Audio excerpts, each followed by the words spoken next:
बिस्मिल्लाहिर्रहमानिर्रहीम। अस्सलाम वालेकुम नाज़रीन। मैं हूँ हमशरी आरिफ हमीद भट्टी, लाहौर पाकिस्तान से मुख्तलिफ ख़बरें और तज्ज़ियों के साथ देंगे। नाज़रीन, आज मैं व्लॉग में बताएंगे कि एक तरफ अरब मीडिया दावा कर रहा है अमेरिका और ईरान मुज़ाकरात करीब हो चुके हैं और जल्द ही मुज़ाकरात के लिए इसका लाअमल तैयार कर लिया जाएगा। इस सिलसिले में पाकिस्तान का किरदार नुमाया है, जबकि चीन और रूस भी कर रहा है। दूसरी तरफ नाज़रीन, अमेरिका उल्टियाँ धमकियाँ भी दे रहा है। अमेरिका ने कहा है कि बहरा हुर्मुज़ पर टूल नाकाबिल कबूल है, इसे किसी सूरत में नहीं मानेंगे और ईरान को हर हाल में यूरेनियम अमेरिका के हवाले करना होगा। इसकी कोई गुंजाइश नहीं है, यूरेनियम हम अपने कब्जे में ले लेंगे।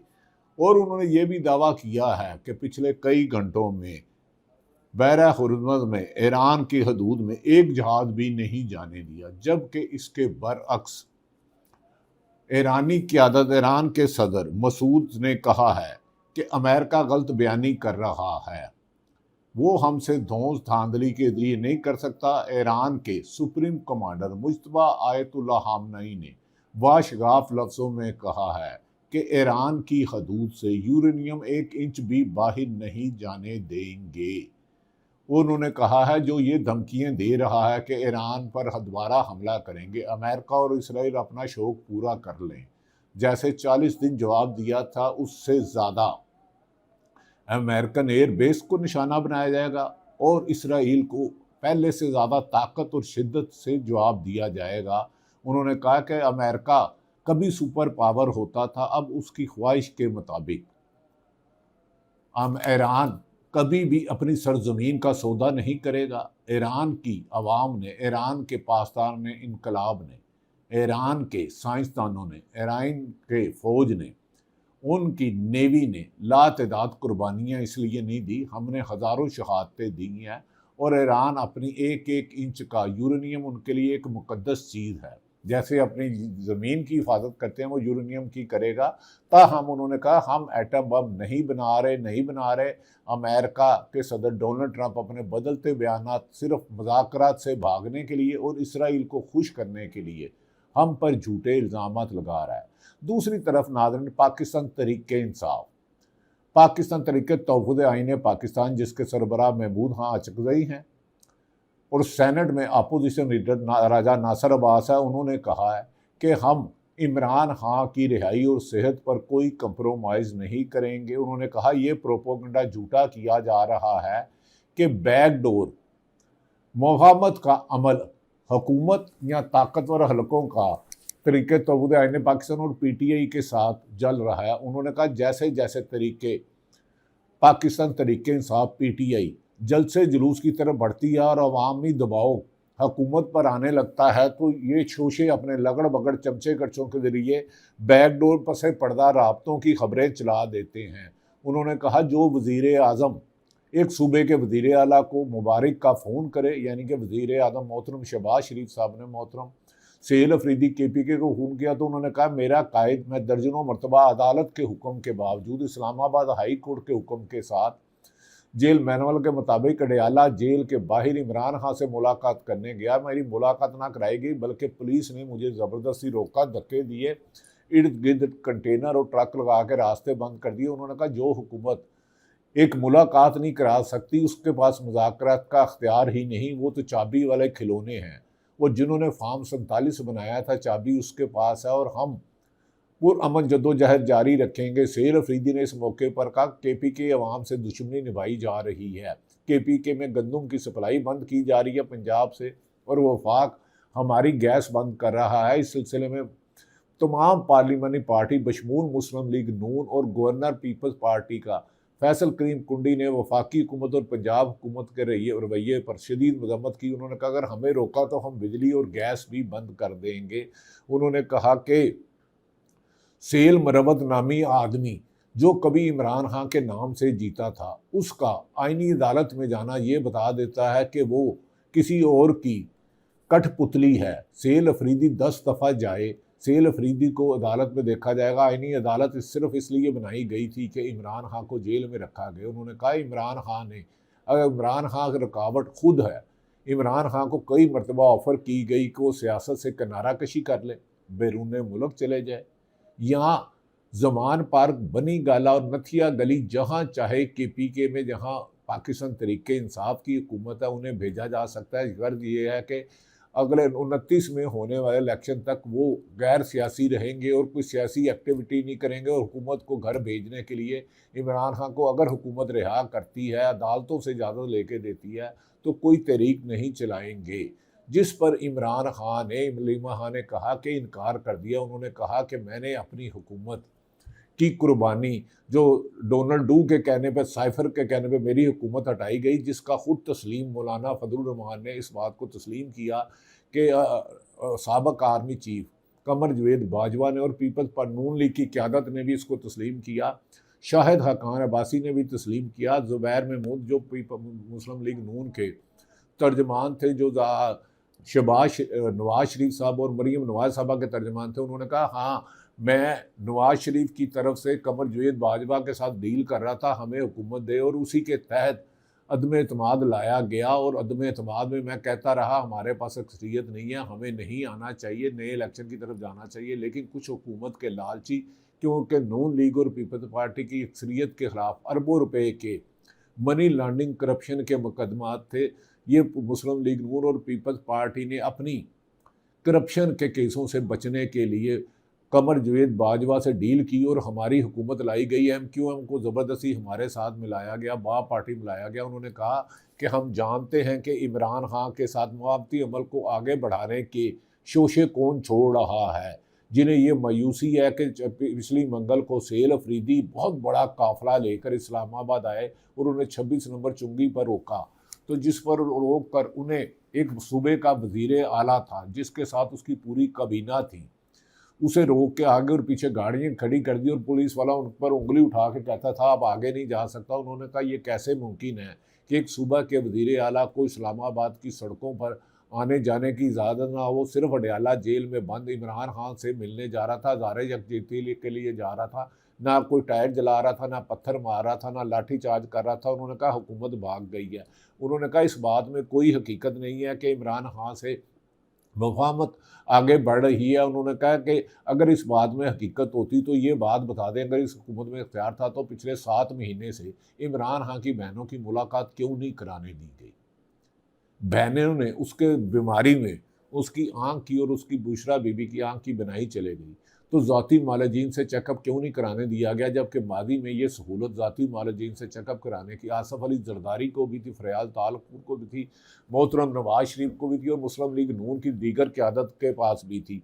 उन्होंने कहा कि ये मुलाकात करवाना इनके इख्तियार में नहीं है। ये अडयाला जेल का सुप्रीडेंट इनकी बात नहीं सुनता है तो ये खुद कहते हैं पहले भाइयों पूछ के दसांगा। उन्होंने कहा बैकडोर राब्तों में सिर्फ PTI को इंगेज किया जा रहा है और ट्रक की बत्ती के पीछे लगाया जा रहा है, ताकि जैसे ही आवाम का मूवमेंट बनता है, स्ट्रीट पावर चलाई जाती है, पाकिस्तान तरीके तहफ़्फ़ुज़ आईन पाकिस्तान एहतजाज करना चाहती है, तो ये बातें छोड़ दी जाती हैं कि मफाहमती अमल आगे बढ़ रहा है। और इस औकात के बाद जिस हुकूमत का इतना अख्तियार भी ना हो कि एक साबिक वज़ीर आज़म को उसकी अहलिया से मुलाकात करने दे, उसकी बहनों से मुलाकात करने दे, उसके बच्चों से मुलाकात करने दे, वो हुकूमत कठपुतली है। उन्होंने कहा 200 मुकदमे दर्ज करके इमरान खान के खिलाफ बैकिंग कोर्ट में भी मनी लॉन्ड्रिंग का केस चलाया जा रहा है, जबकि इमरान खान पर यह भी प्रोपोगंडा किया जा रहा है कि उसके शायरा दस्तूर पर बिल्डिंग पे एक फ्लैट और है। उन्होंने कहा कि इमरान खान वाहिद लीडर है जो इक़्तिदार में रहा और पूरी दुनिया में क्रिकेट की वजह से उसकी ना जानी पहचानी थी, पूरी दुनिया में जाना पहचाता था। 92 में वो वर्ल्ड कप जीता, उसकी पाकिस्तान से बाहर 1 रुपये की भी प्रॉपर्टी नहीं है, जबकि नून लीग और पीपल्स पार्टी की क़यादत क्या ऑन ओथ कह सकती है कि उन्होंने जब से इक़्तिदार में आना शुरू किया, नवाज शरीफ ने 81 से आए, पीपल्स पार्टी उससे भी पहले आई, जरदारी साहब 2 दफ़ा सदर रहे, 5-6 बारियाँ उन्होंने पंजाब सिंध में ली हैं और यही इसी तरह मुस्लिम लीग नून ने 5-6 बारियाँ सिंध में ली।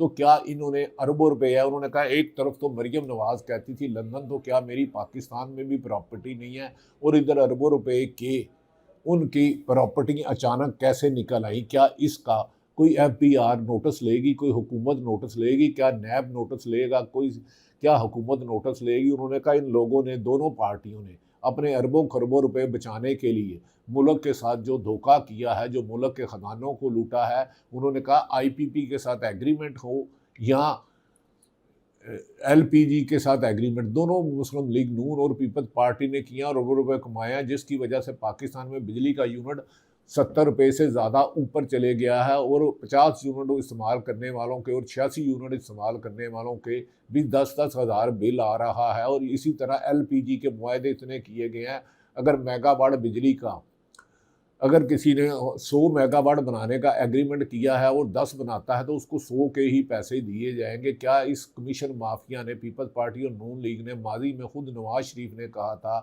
कि आसफ अली जरदारी धरती के गला खाया, मैं इसे मेफिल फ्लैट लूँगा, इनका साथ नहीं दूंगा, ये मोदी के, और आसफ अली जरदारी कह रहे थे, बिलावल भुट्टो कह रहे थे कि नवाज शरीफ और नून लीग मोदी का यार है। अब इन्हें अपनी, दोनों ने इक़्तिदार बचाने के लिए, और इमरान खान को जब अवाम ने वोट दे के शरीयत से कामयाब किया तो अब इन्होंने इमरान खान के ख़िलाफ़ इत्तेहाद करके MQM को साथ मिला के अब 28वीं तरमीम करने जा रहे हैं। उन्होंने कहा कि एक आला गैर जानिबदार सियासतदान का कहना है कि याद रखें, जिन्होंने 26वीं और 27वीं तरमीम बगैर हिलो हुज्जत के 27 फार्म 47 बनाने वालों को कहने पे की, और 28 की तरमीम का जब उनकी तरफ से इशारा कर गया तो ये बगैर चूं चुरा के आधे मिनट में इनकी मोजें लग जाएगी और ये 28वीं तरमीम करेंगे, चाहे सूबे के वज़ीर आला या वफाक के वज़ीर आज़म के पास अख्तियार ही कोई ना। उन्होंने कहा कि 18वीं तरमीम पीपल्स पार्टी कहती थी कि हमने सूबों को बाख्तियार किया है, अब सूबों की तादाद में इजाफा कौन कह रहा है? वो ज़रा उन लोगों के चेहरे देखें। पीपल्स पार्टी इसमें क्यों नहीं हामी भर रही, सिर्फ अपना रेट बढ़ा रही है कि NFC अवार्ड भी वफाक को वापस जाएगा और तालीम और एजुकेशन भी जाएगी और इसमें मादनियात का कंट्रोल भी जाएगा, और हो सकता है कि कराची, इस्लामाबाद और अगर सूबे नहीं बनते तो इनको वफाक के ज़िम्मे दिया जाए। दूसरी तरफ नाज़रीन, शेर अफजल मरवत के बारे में PTI की KPK की अहम शख्सियत ने कहा कि शेर अफजल मरवत शुरू से पहले दिन से ही इमरान खान के नाम पर इलेक्शन जीत के आए और कुर्बानियाँ देने के वादा करते रहे, लेकिन पहले दिन से ही वो किसी और के हाथों में खेल रहे हैं और इमरान खान के ख़िलाफ़ प्रोपेगेंडा कर रहे हैं। वो अली अमीन गंडापुर के जो साबिक वज़ीर आला KPK हैं, फ्रंट मैन हैं, वो इसीलिए आइनी अदालत में गए हैं कि इमरान खान सज़ा याफ्ता है और इमरान खान ने सहील अफरीदी को वज़ीर आला बनाया। उन्होंने कहा इमरान खान सज़ा याफ्ता है तो फिर शेर अफजल मरवत को शर्म करते हुए रिज़ाइन दे देना चाहिए, उसके नाम पर तो वो वोट लेकर आए हैं। और अली अमीन गंडापुर ने अजीब चाल चली है कि इस मौके पर जब सहील अफजल मरवत उनके गए हैं आइनी अदालत में कि इमरान खान एक सज़ा याफ्ता शख्स है, PTI बानी PTI है, तो इसने सहील अफरीदी को किया ये गैर आइनी है। तो अली अमीन गंडापुर ने कहा हाँ, मैंने अपने कायद लीडर इमरान खान के कहने पर रिज़ाइन दिया। कैसे उन्होंने अली शेर अफजल मरवत को सेकंड किया? इस पर इमरान खान के असम्बली में पहुंचने वाले पहले क्या अपनी सीट से देंगे? उन्होंने कहा हमें पता है कि शेर अफजल मरवत और मिशाल यूसुफजई जिनके इशारों पे भागती हैं, अब अवाम उन्हें कबूल नहीं करेगी। अगर शेर अफजल मरवत में इतनी इज्जत, गैरत और सियासी समझ बूझ है तो वो रिज़ाइन देकर दोबारा उस कबाइल से इलेक्शन लड़े, हम देख लेंगे। उन्होंने कहा पसे पर्दा PTI को ट्रक की बत्ती लगाने के पीछे सिर्फ मुस्लिम लीग नून और पीपल्स पार्टी कोशिश करती है कि हम तहरीक ना चलाएं। इसी वजह से 26वीं और 27वीं तरमीम में ऐसे जजों को लाया गया जो इंसाफ पसंद नहीं थे, जूनियर जजों को सीटों पर लाया गया जिन्होंने आइन और कानून की हुक्मरानी के लिए जदोजहद की, जो इंसाफ की शनाहत पहचाने जाते थे, उन जजों से रिज़ाइन दिया गया। नाज़रीन, दूसरी तरफ उन्होंने कहा है कि मुल्क में अब इमरान खान के ख़िलाफ़ फॉरेन फंडिंग केस का भी जेल में समाअत होगी। क्या अब सेल में फिर जाएंगे तो मीडिया भी होगा, इमरान खान की बहनें भी होगी, क्या उनसे बात होना दे देगी? क्योंकि मौजूदा हुकूमत की छेड़ है कि इमरान खान की तस्वीर भी बाहर ना आए और उसकी आवाज़ भी ना आए। आपने किसी TV पर नेतन्याहू में पाकिस्तान के मीडिया पर तस्वीरें देखी होंगी, आपने नरेंद्र मोदी की तस्वीर देखी होगी पाकिस्तान के मीडिया पर, लेकिन इमरान खान की तस्वीर आपको नज़र नहीं आएगी। अक्सर इमरान खान का ब्लैकआउट क्यों किया जाता है, इसकी कोई तो वजूहात होंगी। मीडिया अपने आप को इनोसेंट कहता है, मान लिया उन पर दबाव है, उन पर ऐड अरबों रुपए के मिलते होंगे, लेकिन उनकी भी कुछ जिम्मेदारी है। जैसे हम सियासतदानों को कहते हैं कि इन्हें हर ताकतवर के कसीदे नहीं पढ़ने चाहिए, ऐसे साफ़ी का भी काम अवाम तक हक़ाइक़ लाना है। चाहे नवाज शरीफ के साथ ज़्यादती हुई हो, जैसे नवाज शरीफ को परवेज़ मुशर्रफ ने गिरफ़्तार किया था, उन्होंने गलत किया था, एक मुंतखब वज़ीर आज़म को गिरफ़्तार करके उनके दीवारें फैला के उन्हें मारपीट करना। इसी तरह इमरान खान के साथ एक तरफ़ा उन्हें कैद तन्हाई में डालना, उन्हें 17 दिन, उन्हें 7 महीने से कैद तन्हाई में रखना, उनकी सेहत ज़िंदगी के साथ खेलना, उनका चेकअप ना कराना, इमरान खान की ज़िंदगी को इमरान खान की बयानों के मुताबिक खतरा है। अगर उसे कुछ हुआ तो उन्होंने बता दिया कौन कौन जिम्मेदार होगा।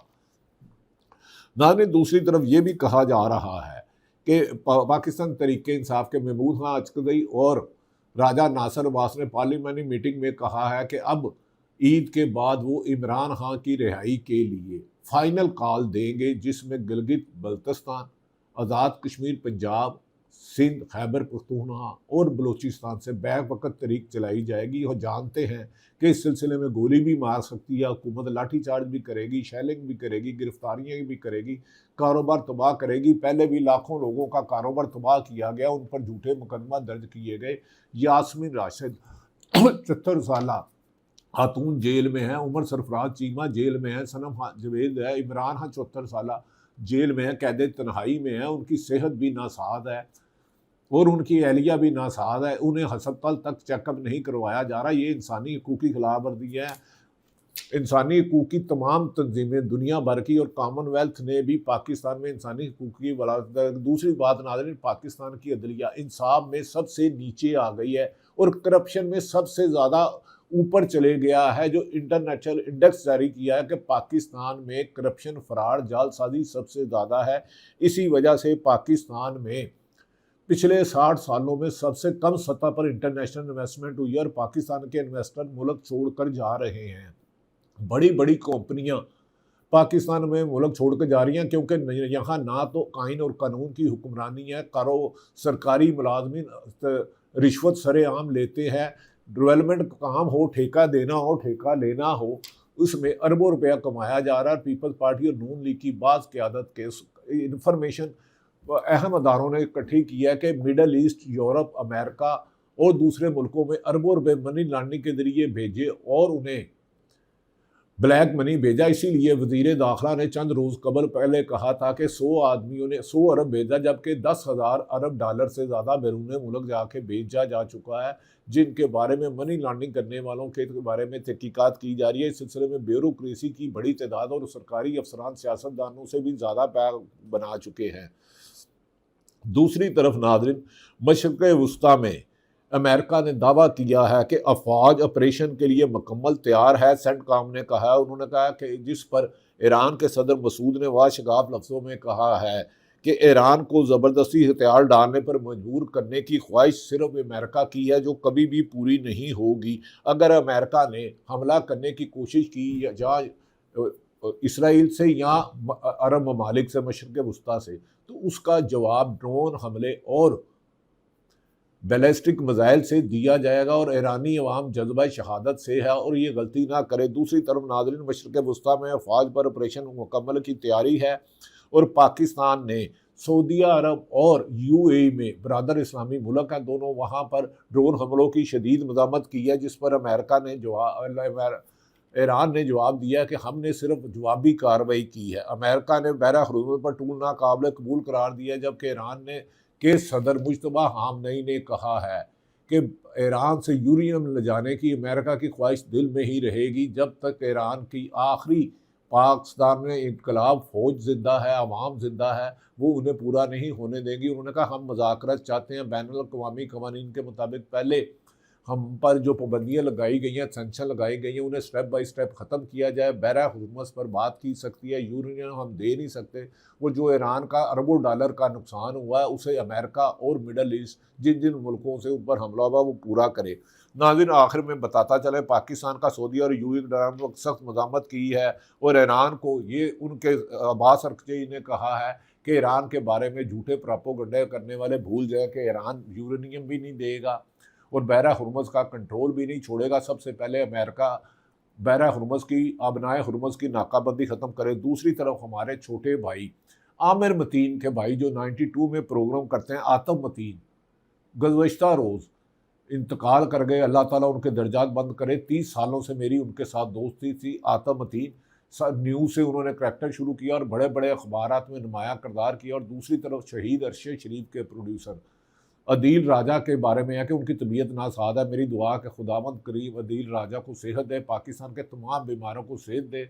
और आमिर मतीन जिनके भाई आतफ मतीन जहाँ भाग हो गए हैं हार्ट फेल होने से, अल्लाह उनके दर्जात बुलंद करे। और अल्लाह पाकिस्तान में तमाम सियासतदानों को एक दूसरे की मुखालफत की बजाय पाकिस्तान की बका, तरक्की, खुशहाली के लिए अपना किरदार अदा करें। इस सिलसिले में जो लोग कठपुतली की तरह हुक्मरानों को चलाना चाहते हैं, वो मुल्क में इंतशार पैदा करना चाहते हैं और पाकिस्तान की तरक्की का एक ही है, आइन और कानून की हुक्मरानी हो, 26वीं 27वीं तरमीम वापस ली जाए, साफ शफाफ इलेक्शन करा के मुंतखब नुमाइंदों के हवाले हुकूमत की जाए और पाकिस्तान यकीनन एक सुपर पावर बनेगा। लेकिन जब यहाँ इंसानी हकूक़ की पामाली ख़त्म हो जाएगी, आइन और कानून की हुक्मरानी होगी, PTI और तरीक़े तहफ़्फ़ुज़ आइन पाकिस्तान ये बैकडोर मुज़ाकरात की ट्रक की बत्ती के पीछे लगते हैं या पुरअमन एहतजाज चलाते हैं, ये आने वाले ईद के बाद दिन रात बनाएंगे। पाकिस्तान जिंदाबाद।